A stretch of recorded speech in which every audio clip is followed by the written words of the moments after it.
ਸਾਹਿਤ ਅਕੈਡਮੀ ਸਨਮਾਨਿਤ ਸ਼੍ਰੋਮਣੀ ਪੰਜਾਬੀ ਬਾਲ ਸਾਹਿਤ ਲੇਖਕ ਜਸਬੀਰ ਭੁੱਲਰ ਦੀ ਬੱਚਿਆਂ ਲਈ ਪੁਸਤਕ ਹੈ ਕਿਤਾਬਾਂ ਵਾਲਾ ਘਰ। ਪਹਿਲਾ ਇਹਦਾ ਲੇਖ ਹੈ ਆਲੇ ਦੁਆਲੇ ਦੇ ਲੋਕ। ਮੈਂ ਪਹਿਲਾਂ ਨਾਲੋਂ ਕੁਝ ਵੱਡਾ ਹੋ ਗਿਆ ਸਾਂ, ਪਰ ਫੇਰ ਵੀ ਨਿੱਕਾ ਹੀ ਸੀ। ਮੇਰੇ ਚਾਰ ਚੁਫੇਰੇ ਵਸਦੀ ਦੁਨੀਆ ਨਵੀਂ ਨਵੀਂ ਸੀ ਤੇ ਸੋਹਣੀ ਸੋਹਣੀ ਵੀ। ਮੈਂ ਹੈਰਾਨੀ ਭਰੀ ਉਤਸੁਕਤਾ ਨਾਲ ਉਸ ਦੁਨੀਆ ਨੂੰ ਵੇਖਦਾ ਸਾਂ। ਮੇਰੀ ਉਸ ਦੁਨੀਆ 'ਚ ਬਹੁਤ ਲੋਕ ਸਨ ਤੇ ਉਹ ਸਾਰੇ ਇੱਕ ਦੂਜੇ ਨਾਲੋਂ ਵੱਖਰੇ ਸਨ। ਜਿਸ ਗਲੀ 'ਚ ਸਾਡਾ ਘਰ ਸੀ, ਉਹ ਗਲੀ ਕੁਝ ਦੂਰ ਜਾ ਕੇ ਅੱਡਾ ਬਾਜ਼ਾਰ 'ਚ ਜਾ ਰਲਦੀ ਸੀ। ਬਾਜ਼ਾਰ ਵਿੱਚ ਉੱਥੇ ਕੋਈ ਛੱਤੀ ਹੋਈ ਖੂਹੀ ਸੀ। ਉਸ ਖੂਹੀ ਉੱਤੇ ਹਰ ਵੇਲੇ ਇੱਕ ਬੁੱਢਾ ਬਾਬਾ ਹੁੰਦਾ ਸੀ। ਉਹ ਬਾਬਾ ਸਾਰਾ ਦਿਨ ਖੂਹੀ ਵਿੱਚੋਂ ਪਾਣੀ ਕੱਢਦਾ ਰਹਿੰਦਾ ਸੀ ਤੇ ਪਾਣੀ ਦੀਆਂ ਭਰੀਆਂ ਹੋਈਆਂ ਬਾਲਟੀਆਂ ਟੂਟੀ ਵਾਲੇ ਡਰਮ 'ਚ ਪਾਉਂਦਾ ਰਹਿੰਦਾ ਸੀ। ਉੱਧਰੋਂ ਲੰਘਣ ਵਾਲੇ ਤ੍ਰਿਹਾਏ ਟੂਟੀ ਖੋਲ ਕੇ ਬੁੱਕ ਨਾਲ ਪਾਣੀ ਪੀਂਦੇ ਸੀ ਤੇ ਮੁੱਕਣ ਪਿੱਛੋਂ ਉਹ ਟੂਟੀ ਬੰਦ ਕਰਕੇ ਅਗਾਂਹ ਤੁਰ ਜਾਂਦੇ ਸਨ। ਉਸ ਖੂਹੀ ਦਾ ਪਾਣੀ ਠੰਡਾ ਅਤੇ ਸੁਆਦੀ ਸੀ। ਮੈਂ ਵੀ ਉੱਥੇ ਜਾ ਕੇ ਕਈ ਵਾਰ ਪਾਣੀ ਪੀ ਕੇ ਆਉਂਦਾ ਸੀ। ਬੁੱਕ ਨਾਲ ਪਾਣੀ ਪੀਂਦਿਆਂ ਮੇਰੀਆਂ ਅਰਕਾਂ ਤੋਂ ਪਾਣੀ ਦੀਆਂ ਤਤੀਰੀਆਂ ਵਗਦੀਆਂ ਰਹਿੰਦੀਆਂ ਸੀ। ਖੂਹੀ ਦੇ ਨਾਲ ਵਾਲੀ ਦੁਕਾਨ ਉੱਤੇ ਕਿਰਪਾਨਾਂ ਬਣਦੀਆਂ ਸਨ। ਉੱਥੇ ਸਿਰਫ 2 ਜਣੇ ਕੰਮ ਕਰਦੇ ਸਨ। ਉਹ ਦੋਵੇਂ ਪਿਓ ਪੁੱਤ ਸਨ। ਉਹ ਭੱਠੀ ਅੱਗੇ ਬੈਠੇ ਲੋਹਾ ਤਪਾਉਂਦੇ, ਫਿਰ ਉਸ ਲੋਹੇ ਦੇ ਟੁਕੜੇ ਨੂੰ ਕਿਰਪਾਨ ਦਾ ਰੂਪ ਦੇਣ ਲਈ ਕੁੱਟਣ ਲੱਗ ਪੈਂਦੇ। ਉਹਨਾਂ ਦੇ ਸਰੀਰ ਸਾਰਾ ਦਿਨ ਮੁੜਕੇ ਨਾਲ ਭਿੱਜੇ ਰਹਿੰਦੇ ਸਨ। ਜਦੋਂ ਕਿਰਪਾਨ ਬਣ ਜਾਂਦੀ ਸੀ ਤਾਂ ਉਹ ਕਾਲੇ ਰੰਗ ਦੀ ਮਿੱਟੀ ਨਾਲ ਕਿਰਪਾਨ ਨੂੰ ਚਮਕਾਉਣ ਲੱਗ ਪੈਂਦੇ ਸਨ। ਉਸ ਮਿੱਟੀ ਦੀ ਰਗੜਾਈ ਨਾਲ ਕਿਰਪਾਨ ਚਮਕਣ ਲੱਗ ਪੈਂਦੀ ਸੀ। ਛੱਤੀ ਖੂਹੀ ਦੀ ਛਬੀਲ ਦਾ ਪਾਣੀ ਪੀਣ ਪਿੱਛੋਂ ਮੈਂ ਉਸ ਦੁਕਾਨ ਦੇ ਬਾਹਰ ਖਲੋ ਜਾਂਦਾ ਸੀ ਤੇ ਪਿਓ ਪੁੱਤ ਨੂੰ ਕੰਮ ਕਰਦਿਆਂ ਵੇਖਦਾ ਰਹਿੰਦਾ ਸੀ। ਖਾਲੀ ਮਿੱਟੀ ਨਾਲ ਕੰਮ ਕਰਦਿਆਂ ਉਹ ਕਾਲਖ ਨਾਲ ਲਿਬੜੇ ਰਹਿੰਦੇ ਸੀ। ਕਿਰਪਾਨਾਂ ਵਾਲੀ ਦੁਕਾਨ ਦੇ ਨਾਲ ਵਾਲੀ ਦੁਕਾਨ ਸ਼ਰਬਤ ਵਾਲੇ ਦੀ ਸੀ। ਉਸ ਦੁਕਾਨ ਵਿੱਚੋਂ ਹਰ ਵੇਲੇ ਠੰਡੀ ਮਿੱਠੀ ਖੁਸ਼ਬੂ ਆਉਂਦੀ ਰਹਿੰਦੀ ਸੀ। ਉਸ ਦੁਕਾਨ ਦੇ ਬਾਹਰ ਖਲੋ ਕੇ ਮੈਂ ਲੰਮੇ ਲੰਮੇ ਸਾਹ ਲੈਂਦਾ ਸਾਂ। ਉਸ ਦੁਕਾਨ ਦੇ ਬਾਹਰ ਬੈਂਚ ਉੱਤੇ ਇੱਕ ਅਧਖੜ ਜਿਹਾ ਆਦਮੀ ਨੰਗੇ ਧੜ ਬੈਠਾ ਹੁੰਦਾ ਸੀ। ਉਹਦੇ ਪਿੰਡੇ ਉੱਤੇ ਬਹੁਤ ਸਾਰੇ ਵਾਲ ਸਨ। ਉਹਦਾ ਪਿੰਡਾ ਪਿੱਤ ਨਾਲ ਭਰਿਆ ਹੁੰਦਾ ਸੀ।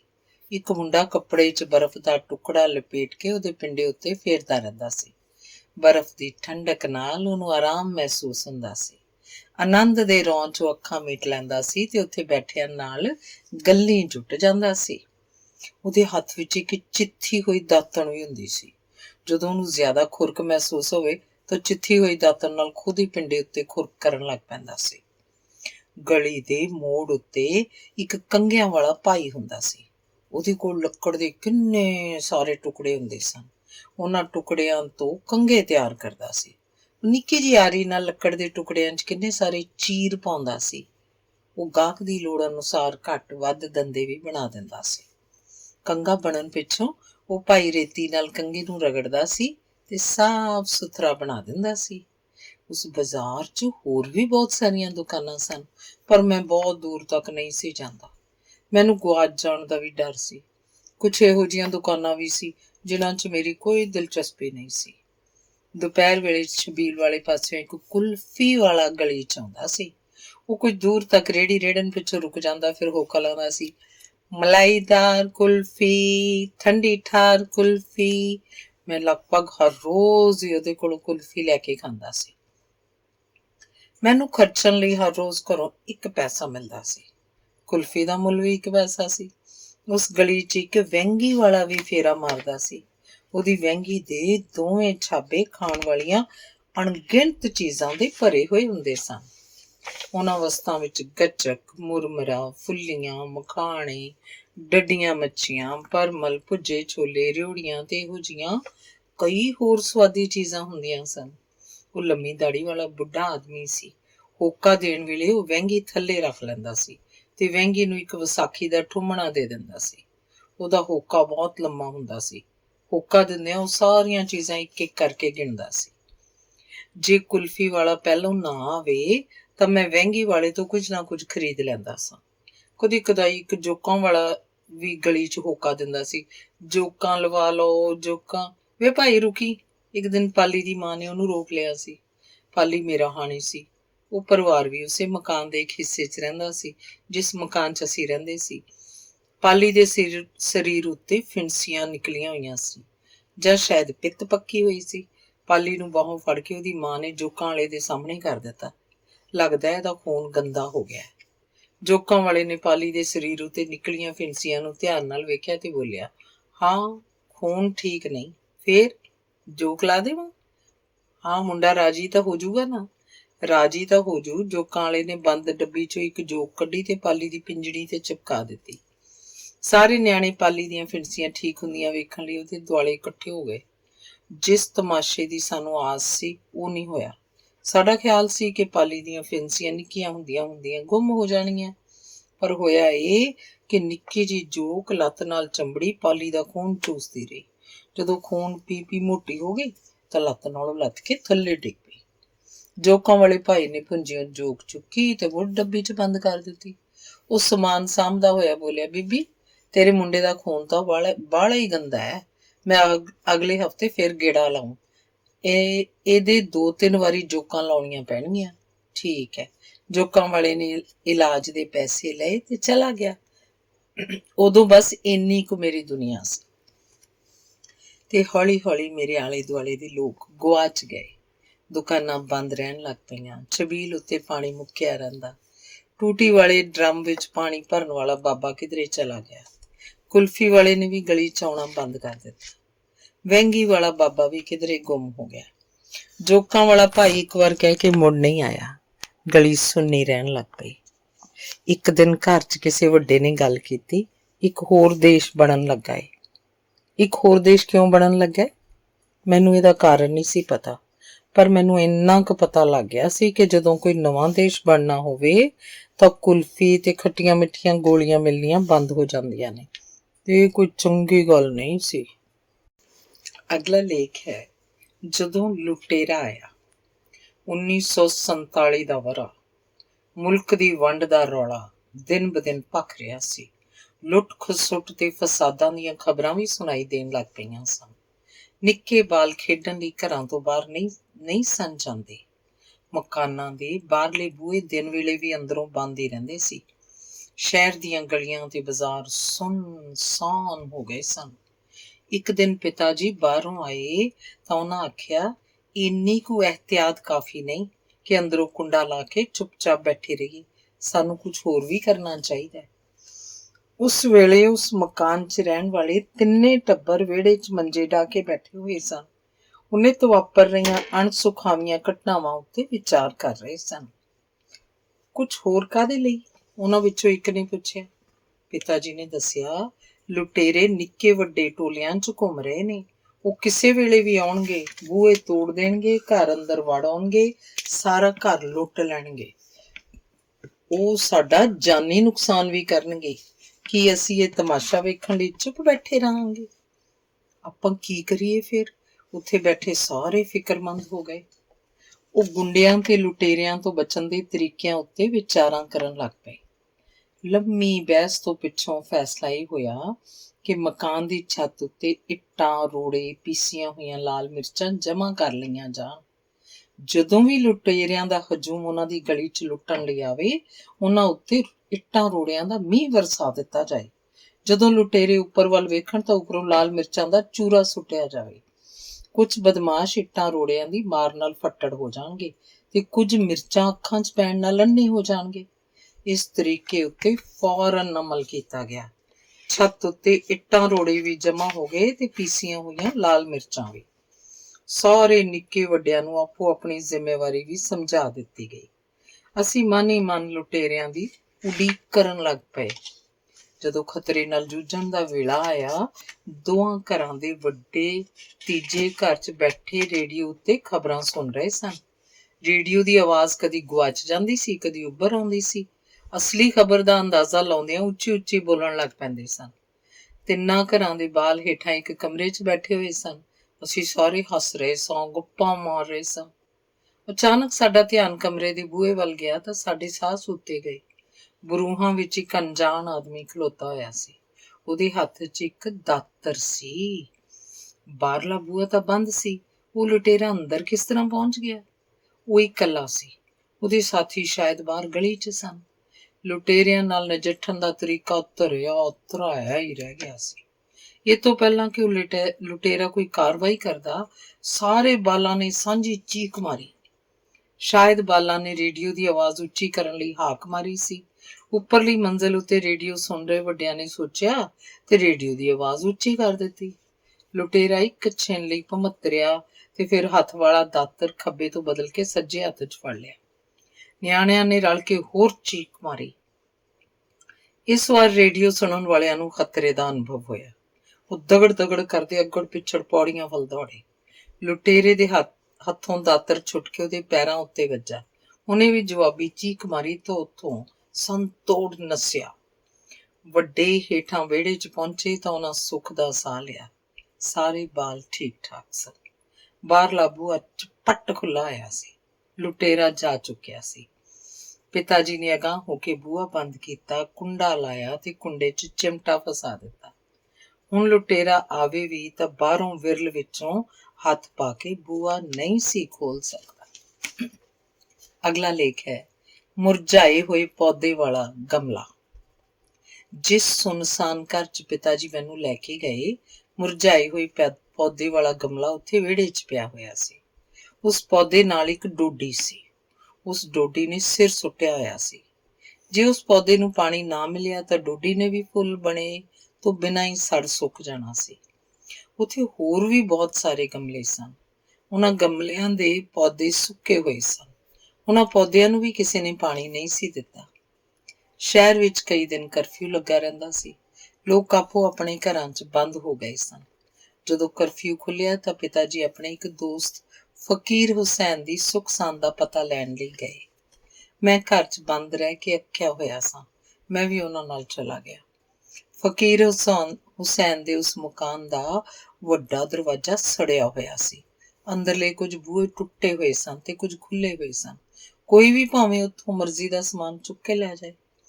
ਉਹੋ ਜਿਹਾ ਹੀ ਉਜੜਿਆ ਪੁਜੜਿਆ ਹਾਲ ਅਣਗਿਣਤ ਘਰਾਂ ਦਾ ਸੀ। ਪਿਤਾ ਜੀ ਗੁੰਮ ਸੁੰਮ ਜਿਹੇ ਉਸ ਉਜੜੇ ਘਰ ਦੇ ਵਿਹੜੇ ਵਿੱਚ ਖਲੋ ਗਏ। ਆਪਣੀ ਕਲਪਨਾ ਵਿੱਚੋਂ ਸ਼ਾਇਦ ਦੋਸਤ ਤੇ ਉਹਦੇ ਪਰਿਵਾਰ ਨੂੰ ਪਹਿਲਾਂ ਵਾਂਗ ਹੀ ਉਸ ਮਕਾਨ 'ਚ ਤੁਰਿਆ ਫਿਰਦਿਆਂ ਵੇਖ ਰਹੇ ਸਨ। ਅੰਦਰ ਬਾਹਰ ਸਮਾਨ ਖਿਲ ਰਿਹਾ ਹੋਇਆ ਸੀ। ਲੁਟੇਰੇ ਕੀਮਤੀ ਸਮਾਨ ਲੁੱਟ ਕੇ ਜਾ ਚੁੱਕੇ ਸਨ। ਮੈਂ ਪੂਰੇ ਘਰ ਦਾ ਗੇੜਾ ਲਾ ਕੇ ਬਾਹਰ ਆ ਗਿਆ। ਘਰ ਤਾਂ ਕੋਈ ਵੀ ਨਹੀਂ, ਮੈਂ ਦੱਸਿਆ। ਹਾਂ, ਤਾਇਆ ਜੀ ਕਿੱਥੇ ਚਲੇ ਗਏ ਨੇ? ਇੱਕ ਹੋਰ ਦੇਸ਼ ਬਣ ਗਿਆ ਨਾ। ਪਿਤਾ ਜੀ ਨੇ ਹੌਕੇ ਵਰਗਾ ਸਾਹ ਭਰਿਆ। ਉਹ ਨਵੇਂ ਮੁਲਕ 'ਚ ਆਪਣੀ ਥਾਂ ਲੱਭਣ ਗਏ ਨੇ। ਉਹ ਕਦੋਂ ਵਾਪਸ ਆਉਣਗੇ? ਸ਼ਾਇਦ ਕਦੀ ਵੀ ਨਹੀਂ। ਫਿਰ ਤਾਂ ਇਹ ਬੂਟਾ ਵੀ ਸੁੱਕ ਜਾਊ। ਮੇਰੀ ਨਜ਼ਰ ਮੁਰਝਾਏ ਹੋਏ ਪੌਦੇ ਵਾਲੇ ਗਮਲੇ ਉੱਤੇ ਟਿਕ ਗਈ ਸੀ। ਕੀ? ਪਿਤਾ ਜੀ ਨੇ ਤਰਬਕ ਕੇ ਮੇਰੇ ਵੱਲ ਵੇਖਿਆ ਤੇ ਫਿਰ ਉਹਨਾਂ ਦੀ ਨਜ਼ਰ ਗਮਲੇ ਵੱਲ ਚਲੀ ਗਈ। ਆਪਾਂ ਇਹ ਗਮਲਾ ਘਰ ਲੈ ਜਾਈਏ? ਮੈਂ ਆਖਿਆ। ਆਪਾਂ ਕੀ ਕਰਨਾ ਹੈ ਗਮਲਾ? ਪਿਤਾ ਜੀ ਬੋਲੇ। ਮੇਰੇ ਜਵਾਬ ਤੋਂ ਪਹਿਲਾਂ ਉਹਨਾਂ ਦੇ ਮਨ 'ਚ ਪਤਾ ਨਹੀਂ ਕੀ ਆਈ। ਉਹਨਾਂ ਗਮਲਾ ਚੁੱਕ ਕੇ ਸਾਈਕਲ ਦੀ ਪਿਛਲੀ ਕਾਠੀ ਉੱਤੇ ਰੱਖ ਦਿੱਤਾ ਤੇ ਉਹਨੂੰ ਰੱਸੀ ਨਾਲ ਬੰਨ੍ਹ ਲਿਆ। ਅਸੀਂ ਉਹ ਗਮਲਾ ਘਰ ਲੈ ਆਏ। ਮੈਂ ਉਸ ਬੂਟੇ ਨੂੰ ਪਾਣੀ ਪਾਇਆ ਤਾਂ ਉਹਦੀ ਤੇਹ ਮੁੱਕ ਗਈ। ਉਹ ਬੂਟਾ ਹਰਾ ਭਰਾ ਹੋ ਗਿਆ। ਕੁਝ ਦਿਨਾਂ ਪਿੱਛੋਂ ਉਸ ਪੌਦੇ ਦੀ ਡੋਡੀ ਖਿੜ ਕੇ ਫੁੱਲ ਹੋ ਗਈ। ਖੁਸ਼ਬੂ ਵਾਲਾ ਸੂਹਾ ਲਾਲ ਫੁੱਲ। ਬਹੁਤ ਸਾਲਾਂ ਬਾਅਦ ਪਿਤਾ ਜੀ ਉਸ ਨਵੇਂ ਮੁਲਕ ਦੀ ਸਰਹੱਦ ਉੱਤੇ ਆਪਣੇ ਪੁਰਾਣੇ ਦੋਸਤ ਫਕੀਰ ਹੁਸੈਨ ਨੂੰ ਮਿਲਣ ਗਏ ਸਨ। ਉਹਨਾਂ ਫਕੀਰ ਹੁਸੈਨ ਨੂੰ ਦੱਸਿਆ ਸੀ ਵੀਰ ਨੇ ਤੁਹਾਡਾ ਉਹ ਪੌਦਾ ਸੁੱਕਣ ਨਹੀਂ ਸੀ ਦਿੱਤਾ। ਧੰਨਵਾਦ। ਅਗਲਾ ਲੇਖ ਹੈ ਕਿਤਾਬਾਂ ਵਾਲਾ ਘਰ। ਖਵਾਸਪੁਰ ਪਿਤਾ ਜੀ ਦੀ ਪਟਵਾਰ ਹੇਠ ਆਉਂਦੇ ਪਿੰਡਾਂ ਵਿੱਚੋਂ ਇੱਕ ਸੀ। ਉਹ ਪਿੰਡ ਤਰਨਤਾਰਨ ਤੋਂ ਮਸਾਂ 12 ਕੁ ਮੀਲ ਸੀ। ਪਿਤਾ ਜੀ ਨੂੰ ਉਸ ਪਿੰਡ 'ਚ ਜਾ ਕੇ ਕੰਮ ਕਰਨ ਦਾ ਹੁਕਮ ਹੋਇਆ। ਉਦੋਂ ਤੱਕ ਪਾਕਿਸਤਾਨ ਨਾਂ ਦਾ ਇੱਕ ਨਵਾਂ ਮੁਲਕ ਬਣ ਚੁੱਕਿਆ ਸੀ। ਖਵਾਸਪੁਰ ਦੇ ਅੱਧੇ ਤੋਂ ਬਹੁਤੇ ਘਰ ਖਾਲੀ ਹੋ ਚੁੱਕੇ ਸਨ। ਉਹਨਾਂ ਘਰ ਦੇ ਜੀਆਂ ਵਸਣ ਲਈ ਨਵੇਂ ਮੁਲਕ ਵਿੱਚ ਚਲੇ ਗਏ ਸਨ। ਉਹਨਾਂ ਘਰਾਂ ਦੇ ਜੀਅ ਵਸਣ ਲਈ ਨਵੇਂ ਮੁਲਕ 'ਚ ਚਲੇ ਗਏ ਸਨ। ਉੱਧਰੋਂ ਵੀ ਅਣਗਿਣਤ ਲੋਕ ਇੱਧਰ ਆ ਗਏ ਸਨ। ਉਹਨਾਂ ਹੁਣ ਪੱਕੇ ਤੌਰ ਉੱਤੇ ਇੱਧਰ ਹੀ ਰਹਿਣਾ ਸੀ। ਰਹਿਣ ਲਈ ਉਹਨਾਂ ਨੂੰ ਖਾਲੀ ਘਰ ਚਾਹੀਦੇ ਸਨ। ਵਾਹੁਣ ਲਈ ਜ਼ਮੀਨ ਚਾਹੀਦੀ ਸੀ। ਮਾਲ ਮਹਿਕਮੇ ਵਿੱਚ ਪਟਵਾਰੀ ਹੋਣ ਕਰਕੇ ਪਿਤਾ ਜੀ ਕੋਲ ਖਾਲੀ ਜ਼ਮੀਨਾਂ ਦਾ ਵੇਰਵਾ ਸੀ। ਉਹਨਾਂ ਜ਼ਮੀਨਾਂ ਤੋਂ ਖਾਲੀ ਮਕਾਨਾਂ ਦਾ ਵੀ ਅਨੁਮਾਨ ਹੋ ਗਿਆ। ਪਿਤਾ ਜੀ ਦੇ ਨਾਲ ਮੈਂ ਵੀ ਉਹਨਾਂ ਖਾਲੀ ਘਰਾਂ 'ਚ ਘੁੰਮਿਆ ਸਾਂ। ਕਾਫੀ ਘਰ ਪਰੀ ਲੋਕ ਵਰਗੇ ਸਨ। ਉੱਥੇ ਦਿਓ ਫਿਰਿਆ ਹੋਇਆ ਸੀ। ਲੁਟੇਰਿਆਂ ਦੇ ਟੋਲਿਆਂ ਨੇ ਘਰਾਂ ਨੂੰ ਲੁੱਟ-ਪੁੱਟ ਲਿਆ ਸੀ। ਹਰ ਮਕਾਨ 'ਚ ਫਾਲਤੂ ਸਮਾਨ ਇੱਧਰ ਉੱਧਰ ਖਿਲ ਰਿਹਾ ਹੋਇਆ ਸੀ। ਇੱਕ ਇਹੋ ਜਿਹੇ ਖਾਲੀ ਮਕਾਨ 'ਚ ਅਸੀਂ ਰਹਿਣ ਲੱਗ ਪਏ ਸਾਂ। ਖਵਾਸਪੁਰ ਦੇ ਬਹੁਤੇ ਮਕਾਨ ਨਾਨਕਸ਼ਾਹੀ ਇੱਟਾਂ ਦੇ ਬਣੇ ਹੋਏ ਸਨ। ਕੁਝ ਮਕਾਨ ਕੱਚੇ ਵੀ ਸਨ, ਪਰ ਉਸ ਪਿੰਡ ਦਾ ਇੱਕ ਘਰ ਉਹਨਾਂ ਸਾਰਿਆਂ ਮਕਾਨਾਂ ਤੋਂ ਵੱਖਰਾ ਸੀ। ਉਸ ਘਰ 'ਚ ਕਿਤਾਬਾਂ ਸਨ। ਜਿਸ ਦਾ ਵੀ ਉਹ ਮਕਾਨ ਸੀ, ਉਹਨੇ ਕਿਤਾਬਾਂ ਦਾ ਖਜ਼ਾਨਾ ਉੱਥੇ ਹੀ ਰਹਿਣ ਦਿੱਤਾ ਸੀ। ਉਹ ਆਪਣੇ ਟੱਬਰ ਨਾਲ ਨਵੇਂ ਮੁਲਕ ਵਿੱਚ ਰਹਿਣ ਲਈ ਚਲਾ ਗਿਆ ਸੀ। ਪਿਤਾ ਜੀ ਪਿੰਡ ਦੇ ਕੁਝ ਮੋਹਤਬਰਾਂ ਨਾਲ ਕਿਤਾਬਾਂ ਵਾਲੇ ਉਸ ਘਰ ਅੰਦਰ ਗਏ ਸਨ। ਉਦੋਂ ਮੈਂ ਵੀ ਉਹਨਾਂ ਦੇ ਨਾਲ ਸਾਂ। ਉਹਨਾਂ ਉਸ ਘਰ ਦੇ ਹਰ ਕਮਰੇ, ਹਰ ਕੋਨੇ 'ਚ ਜਾਣਾ ਸੀ, ਪਰ ਮੈਂ ਕਿਤਾਬਾਂ ਵਾਲੇ ਕਮਰੇ ਅੰਦਰ ਹੀ ਖਲੋਤਾ ਰਹਿ ਗਿਆ ਸਾਂ। ਉਸ ਕਮਰੇ 'ਚ ਕਿਤਾਬਾਂ ਦੀਆਂ ਭਰੀਆਂ ਹੋਈਆਂ ਅਲਮਾਰੀਆਂ ਸਨ। ਮੈਂ ਇੱਕ ਅਲਮਾਰੀ ਖੋਲ੍ਹ ਕੇ ਕਿਤਾਬਾਂ ਫਰੋਲਣ ਲੱਗ ਪਿਆ ਸਾਂ। ਕੁਝ ਕਿਤਾਬਾਂ ਵਿੱਚ ਤਸਵੀਰਾਂ ਸਨ। ਮੈਂ ਉਹ ਕਿਤਾਬਾਂ ਨਹੀਂ ਸਾਂ ਪੜ੍ਹ ਸਕਦਾ, ਪਰ ਮੈਂ ਤਸਵੀਰਾਂ ਪੜ੍ਹ ਸਕਦਾ ਸਾਂ। ਉਹ ਤਸਵੀਰਾਂ ਮੈਨੂੰ ਪਰੀ ਦੇਸ ਦੀ ਸੈਰ ਵੱਲ ਲੈ ਤੁਰੀਆਂ ਸਨ। ਪਿਤਾ ਜੀ ਪੂਰਾ ਘਰ ਘੁੰਮ ਕੇ ਉਸ ਕਮਰੇ 'ਚ ਆਏ ਤੇ ਆਖਿਆ, ਉੱਠ ਵੀਰ, ਆਪਾਂ ਹੁਣ ਚੱਲੀਏ। ਮੈਂ ਕੁਝ ਹੋਰ ਮੂਰਤਾਂ ਵੇਖ ਲਵਾਂ? ਮੈਂ ਪੁੱਛਿਆ। ਤੂੰ ਫੇਰ ਕਿਸੇ ਦਿਨ ਆ ਜਾਵੀਂ, ਉਦੋਂ ਤੂੰ ਸਾਰੀਆਂ ਮੂਰਤਾਂ ਵੇਖ ਲਵੀਂ। ਆਪਾਂ ਇੱਥੇ ਕਿਉਂ ਨਹੀਂ ਰਹਿੰਦੇ? ਇੱਥੇ ਇੰਨੀਆਂ ਸੋਹਣੀਆਂ ਮੂਰਤਾਂ ਵਾਲੀਆਂ ਕਿਤਾਬਾਂ ਨੇ। ਪਿਤਾ ਜੀ ਹੱਸੇ। ਠੀਕ ਹੈ, ਪਰ ਆਪਾਂ ਹੁਣ ਤਾਂ ਇੱਥੋਂ ਤੁਰੀਏ। ਮੇਰੇ ਨਾਲ ਗੱਲ ਕਰਦਿਆਂ ਪਿਤਾ ਜੀ ਦੀ ਨਜ਼ਰ ਅਲਮਾਰੀ ਅੰਦਰ ਗਈ। ਅਲਮਾਰੀ ਦੇ ਉੱਤਲੇ ਖਾਨੇ 'ਚ ਰੇਸ਼ਮੀ ਕੱਪੜੇ ਲਿਪਟੀ ਹੋਈ ਇੱਕ ਕਿਤਾਬ ਪਈ ਸੀ। ਉਹ ਕਿਤਾਬ ਬਾਕੀ ਕਿਤਾਬਾਂ ਤੋਂ ਵੱਖਰੀ ਰੱਖੀ ਹੋਈ ਸੀ। ਪਿਤਾ ਜੀ ਉਹ ਪੁਸਤਕ ਉੱਥੋਂ ਆਪਣੇ ਨਾਲ ਲੈ ਆਏ। ਜਦੋਂ ਘਰ ਕਿਸੇ ਨੂੰ ਰਹਿਣ ਲਈ ਸੌਂਪਣਾ ਸੀ, ਮੈਂ ਉਦੋਂ ਵੀ ਪਿਤਾ ਜੀ ਨਾਲ ਕਿਤਾਬਾਂ ਵਾਲੇ ਉਸ ਘਰ ਗਿਆ ਸਾਂ। ਉਦੋਂ ਉੱਥੇ ਕਿਤਾਬਾਂ ਨਹੀਂ ਸਨ। ਪਤਾ ਨਹੀਂ ਕਿਤਾਬਾਂ ਉੱਥੋਂ ਕੌਣ ਲੈ ਗਿਆ ਸੀ। ਕੁਝ ਸਾਲਾਂ ਪਿੱਛੋਂ ਪਿਤਾ ਜੀ ਸਰਹੱਦ ਉੱਤੇ ਆਪਣੇ ਦੋਸਤ ਫਕੀਰ ਹੁਸੈਨ ਨੂੰ ਮਿਲਣ ਗਏ ਸਨ। ਰੇਸ਼ਮੀ ਕੱਪੜੇ 'ਚ ਲਪੇਟੀ ਹੋਈ ਕਿਤਾਬ ਉਦੋਂ ਉਹਨਾਂ ਦੇ ਕੋਲ ਸੀ। ਉਹਨਾਂ ਕਿਤਾਬ ਨੂੰ ਮੱਥੇ ਨਾਲ ਛੁਆਇਆ ਸੀ, ਅੱਖਾਂ ਉੱਤੇ ਲਾਇਆ ਸੀ, ਤੇ ਫਿਰ ਉਹ ਕਿਤਾਬ ਆਪਣੇ ਦੋਸਤ ਫਕੀਰ ਹੁਸੈਨ ਨੂੰ ਸੌਂਪ ਦਿੱਤੀ ਸੀ। ਬਾਅਦ ਵਿੱਚ ਪਿਤਾ ਜੀ ਨੇ ਸਾਨੂੰ ਦੱਸਿਆ ਕਿ ਉਹ ਕਿਤਾਬ ਇੱਕ ਪਵਿੱਤਰ ਗ੍ਰੰਥ ਸੀ। ਮੈਨੂੰ ਬੜੀ ਦੇਰ ਤੱਕ ਪਛਤਾਵਾ ਰਿਹਾ ਸੀ ਕਿ ਜਦੋਂ ਅਸੀਂ ਪਿੰਡ ਦੇ ਕਿਸੇ ਵੀ ਖਾਲੀ ਮਕਾਨ 'ਚ ਰਹਿ ਸਕਦੇ ਸਾਂ ਤੇ ਅਸੀਂ ਕਿਤਾਬਾਂ ਵਾਲੇ ਘਰ 'ਚ ਕਿਉਂ ਨਹੀਂ ਸਾਂ ਰਹੇ। ਸਾਨੂੰ ਉੱਥੇ ਰਹਿਣਾ ਚਾਹੀਦਾ ਸੀ। ਧੰਨਵਾਦ। ਅਖੀਰਲਾ ਲੇਖ ਹੈ ਖਜ਼ਾਨੇ ਦੀ ਖੋਜ। ਉੱਥੇ ਕਈ ਮਕਾਨ ਨਾਨਕਸ਼ਾਹੀ ਇੱਟਾਂ ਦੇ ਬਣੇ ਹੋਏ ਸਨ। ਨਾਨਕਸ਼ਾਹੀ ਇੱਟਾਂ ਅਸਲ ਵਿੱਚ ਬਹੁਤ ਛੋਟੀਆਂ-ਛੋਟੀਆਂ ਇੱਟਾਂ ਹੁੰਦੀਆਂ। ਉਹ ਮਕਾਨ ਦੂਰੋਂ ਗੁੰਮ-ਸੁੰਮ ਜਿਹੇ ਤੇ ਭੇਤ ਭਰੇ ਦਿਸਦੇ ਸਨ। ਮੈਂ ਕਈਆਂ ਮੂੰਹੋਂ ਸੁਣਿਆ ਸੀ ਕਿ ਇਹੋ ਜਿਹੇ ਕੁਝ ਮਕਾਨਾਂ ਵਿੱਚ ਸੁਰੰਗਾਂ ਵੀ ਸਨ। ਉਹਨਾਂ ਸੁਰੰਗਾਂ ਵਿੱਚ ਘਰਾਂ ਵਾਲਿਆਂ ਦੇ ਪੁਰਖਿਆਂ ਦਾ ਖਜ਼ਾਨਾ ਵੀ ਪਿਆ ਹੋਇਆ ਸੀ। ਹੁਣ ਉਹ ਮਕਾਨ ਖਾਲੀ ਸੀ। ਉਹਨਾਂ ਘਰਾਂ ਵਾਲੇ ਨਵੇਂ ਬਣੇ ਮੁਲਕ ਵਿੱਚ ਚਲੇ ਗਏ ਸਨ। ਕੁਝ ਦਿਨਾਂ ਪਿੱਛੋਂ ਉਹ ਮਕਾਨ ਖਾਲੀ ਨਹੀਂ ਸਨ ਰਹੇ। ਪਾਕਿਸਤਾਨ ਤੋਂ ਉੱਜੜ ਕੇ ਆਏ ਲੋਕ ਉਹਨਾਂ ਮਕਾਨਾਂ 'ਚ ਰਹਿਣ ਲੱਗ ਪਏ ਸਨ। ਉਹਨਾਂ ਘਰਾਂ ਵਿੱਚ ਸੁਰੰਗਾਂ ਦੇ ਹੋਣ ਤੇ ਖਜ਼ਾਨੇ ਦੇ ਦੱਬੇ ਹੋਏ ਹੋਣ ਦੀਆਂ ਗੱਲਾਂ ਸਿਰਫ ਸੁਣੀਆਂ ਸੁਣਾਈਆਂ ਹੀ ਸਨ। ਮੈਂ ਹਾਲੇ ਤੱਕ ਕੋਈ ਇਹੋ ਜਿਹਾ ਮਕਾਨ ਨਹੀਂ ਸੀ ਵੇਖਿਆ ਜਿਹਦੇ ਅੰਦਰ ਸੁਰੰਗ ਹੋਵੇ। ਆਖਰਕਾਰ ਮੈਨੂੰ ਇੱਕ ਸੁਰੰਗ ਦੀ ਸੂਹ ਮਿਲ ਗਈ। ਉਹ ਸੁਰੰਗ ਸੱਤੇ ਹੋਰਾਂ ਦੇ ਘਰ 'ਚ ਸੀ। ਸੱਤਾ ਮੇਰਾ ਹਾਣੀ ਸੀ। ਉਹਨਾਂ ਦਾ ਪਰਿਵਾਰ 47 ਦੇ ਘੱਲੂਘਾਰੇ ਵੇਲੇ ਹੀ ਖਵਾਸਪੁਰ ਪਹੁੰਚਿਆ ਸੀ। ਇੱਥੇ ਆ ਕੇ ਉਹਨਾਂ ਸੁਰੰਗ ਵਾਲਾ ਉਹ ਘਰ ਮੱਲ ਲਿਆ ਸੀ। ਉਸ ਘਰ ਦਾ ਕੋਈ ਵੀ ਜੀਅ ਕਦੀ ਉਸ ਸੁਰੰਗ ਵਿੱਚ ਨਹੀਂ ਸੀ ਵੜਿਆ। ਜਿਸ ਕਮਰੇ 'ਚ ਸੁਰੰਗ ਸੀ, ਉਸ ਕਮਰੇ 'ਚ ਹਨੇਰਾ ਸੀ, ਚੂਹਿਆਂ ਦੀ ਭਰਮਾਰ ਸੀ ਤੇ ਸਲਾਬੇ ਦੀ ਬੂ ਸੀ। ਉੱਥੇ ਸੱਪ ਸਲੂਪੀਆਂ ਵੀ ਸਨ। ਆਖਦੇ ਸਨ ਉਸ ਸੁਰੰਗ ਦਾ ਦੂਸਰਾ ਸਿਰਾ ਇੱਕ ਉੱਜੜੇ ਹੋਏ ਬਾਗ ਵਿੱਚ ਸੀ। ਉਹ ਬਾਗ ਪਿੰਡ ਦੇ ਬਾਹਰ ਸੀ। ਉਸ ਬਾਗ ਦੁਆਲੇ ਉੱਚੀ ਕੰਧ ਸੀ। ਬਾਗ ਅੰਦਰ ਜਾਣ ਲਈ ਇੱਕੋ ਇੱਕ ਦਰਵਾਜ਼ਾ ਸੀ ਤੇ ਉਸ ਦਰਵਾਜ਼ੇ ਨੂੰ ਇੱਕ ਮੋਟਾ ਜੰਦਰਾ ਲੱਗਾ ਹੋਇਆ ਸੀ। ਮੈਨੂੰ ਕੁਝ ਪਤਾ ਨਹੀਂ ਸੀ ਕਿ ਸੁਰੰਗ ਬਾਰੇ ਇਹ ਵੇਰਵਾ ਸੱਚਾ ਸੀ ਕਿ ਝੂਠਾ, ਪਰ ਮੈਂ ਸੁਰੰਗ ਅੰਦਰ ਜਾਣਾ ਚਾਹੁੰਦਾ ਸਾਂ। ਮੈਂ ਸੱਤੇ ਨੂੰ ਆਖਿਆ, ਆਪਾਂ ਭਲਾ ਸੁਰੰਗ ਅੰਦਰ ਵੜ ਕੇ ਵੇਖੀ? ਨਾ ਭਾਊ, ਮੈਨੂੰ ਤਾਂ ਡਰ ਲੱਗਦਾ।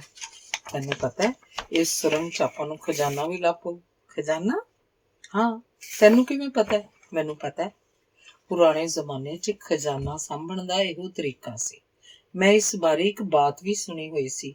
ਮੈਂ ਉਹ ਬਾਤ ਸੱਤੇ ਨੂੰ ਸੁਣਾਈ ਤਾਂ ਮੇਰੇ ਨਾਲ ਤੁਰਨ ਲਈ ਤਿਆਰ ਹੋ ਗਿਆ। ਸੱਤੇ ਹੋਰਾਂ ਦੇ ਵਿਹੜੇ ਉੱਤੇ ਛੱਤ ਸੀ। ਉਸ ਛੱਤ ਉੱਤੇ ਲੋਹੇ ਦਾ ਜੰਗਲਾ ਸੀ। ਉਹ ਜੰਗਲਾ ਵਿਹੜੇ 'ਚ ਚਾਨਣ ਕਰਨ ਲਈ ਸੀ, ਪਰ ਉਸ ਜੰਗਲੇ ਰਾਹੀਂ ਆਉਂਦੀ ਰੌਸ਼ਨੀ ਬਹੁਤ ਥੋੜ੍ਹੀ ਸੀ। ਮੈਂ ਤੇ ਸੱਤਾ ਖਜ਼ਾਨਾ ਲੱਭਣ ਦੀ ਮੁਹਿੰਮ ਉੱਤੇ ਤੁਰ ਪਏ। ਅਸੀਂ ਵਿਹੜੇ ਵਿੱਚੋਂ ਕਮਰੇ 'ਚ ਪੈਰ ਧਰਿਆ ਤੇ ਫਿਰ ਸੁਰੰਗ 'ਚ ਵੜ ਗਏ। ਉੱਥੇ ਘੁੱਪ ਹਨੇਰਾ ਸੀ। ਅਸੀਂ ਕੁਝ ਕਦਮ ਹੀ ਤੁਰੇ ਸਾਂ ਕਿ ਉਸ ਹਨੇਰੇ ਨੇ ਸਾਨੂੰ ਬੇਬਸ ਕਰ ਦਿੱਤਾ। ਅਸੀਂ ਖਲੋ ਗਏ। ਉਸ ਹਨੇਰੇ 'ਚ ਅਸੀਂ ਭਾਵੇਂ ਖਜ਼ਾਨੇ ਦੇ ਉੱਤੋਂ ਦੀ ਵੀ ਅਗਾਂਹ ਲੰਘ ਜਾਂਦੇ, ਸਾਨੂੰ ਕੁਝ ਪਤਾ ਨਹੀਂ ਸੀ ਲੱਗਣਾ। ਸਾਨੂੰ ਹਨੇਰੇ ਤੋਂ ਵੀ ਡਰ ਲੱਗਿਆ ਸੀ।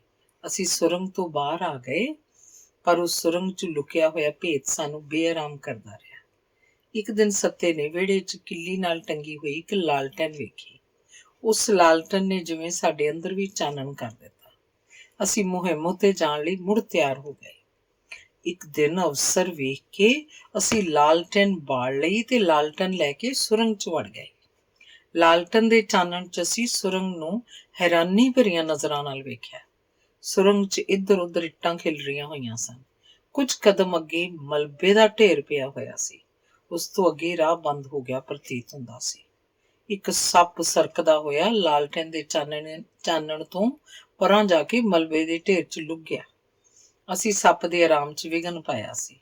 ਇੱਕ ਹੋਰ ਸੱਪ ਨੇ ਮਲਬੇ 'ਚੋਂ ਸਿਰੀ ਚੁੱਕੀ। ਉੱਥੇ ਹੋਰ ਵੀ ਪਤਾ ਨਹੀਂ ਕਿੰਨੇ ਕੁ ਸੱਪ ਹੋਣਗੇ। ਅਸੀਂ ਅੱਗੜ ਪਿੱਛੜ ਪਿਛਾਂਹ ਨੂੰ ਦੌੜੇ। ਉਸ ਦਿਨ ਤੋਂ ਪਿੱਛੋਂ ਸੱਤਾ ਕਦੇ ਵੀ ਸੁਰੰਗ 'ਚ ਜਾਣ ਲਈ ਤਿਆਰ ਨਹੀਂ ਹੋਇਆ। ਉਸ ਸੁਰੰਗ ਦਾ ਭੇਤ ਹੀ ਬਣਿਆ ਰਿਹਾ। ਧੰਨਵਾਦ।